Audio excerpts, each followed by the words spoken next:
Good morning. So, sino o ano si Dr. Jose Rizal sa panahon ngayon? Para sa akin o para sa aming mga kabataan ngayon, si Dr. Jose Rizal ay isa na lamang bayani at nakikilala siya dahil nasa piso siya. Pero kung tatanungin mo yung ibang kabataan, hindi na familiar or hindi na nila alam kung ano nga ba yung No Limitang Here, yung mga akda or ano yung ginawa ni Jose Rizal sa panahon dati. Sino po or ano po si Dr. Jose Rizal sa panahon ngayon?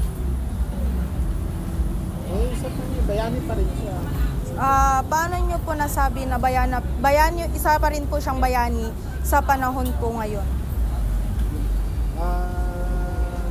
Yung mga, siyempre yung mga nagawa niya noon,